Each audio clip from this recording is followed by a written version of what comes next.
આજે મકર રાશિમાંથી સૂર્ય ધનુ રાશિની અંદર પ્રવેશ કરે છે ત્યારે આજે બધા લોકો ધાબા ઉપર પતંગો ચડાવી અને સૂર્યનો તાપ લેતા હોય છે, જેથી કરીને આપણું સ્વાસ્થ્ય શરીર સારું રહેતું હોય છે. હનુમાનજી દાદાને એ રંગબેરંગી વાઘા અને એ મકર સંક્રાંતિના પર્વને લઈને એક વિશેષ શણગાર કરવામાં આવ્યો છે. જો કે હનુમાનજી દાદાને રંગબેરંગી વાઘા અને પતંગ ફિરકીનો આજે વિશેષ શણગાર.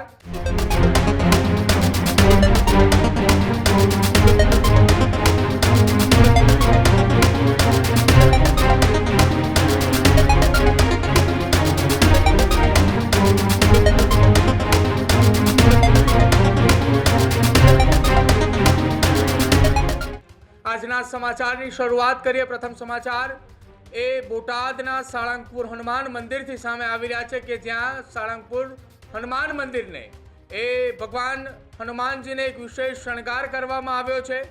હનુમાનજી દાદાને એ રંગબેરંગી વાઘા અને એ મકર સંક્રાંતિના પર્વને લઈને એક વિશેષ શણગાર કરવામાં આવ્યો છે.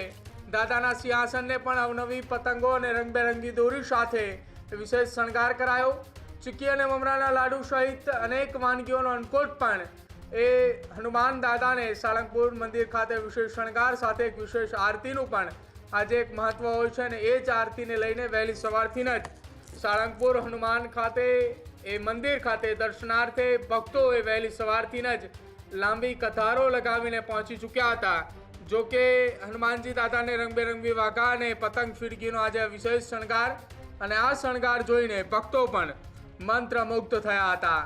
જો કે આ શણગાર કરવામાં 3 થી 4 દિવસનો સમય પણ એ મંદિરની અંદર હરિભક્તો અને સ્વામીને એક કરતા એ 4-5 દિવસનો સમય લાગે છે અને આ 4-5 દિવસના વિશેષ શણગારની તૈયારીઓ બાદ આજે એ ભગવાન હનુમાનજી એ જાણે એ ખુદ એ પોતે પતંગ ચગાવી રહ્યા હોય એ પ્રકારના એ દ્રશ્યો સાળંગપુર હનુમાન મંદિર ખાતે જોવા મળ્યા હતા.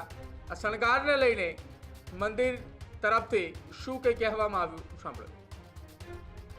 જય સ્વામિનારાયણ, જય કષ્ટભંજન દેવ.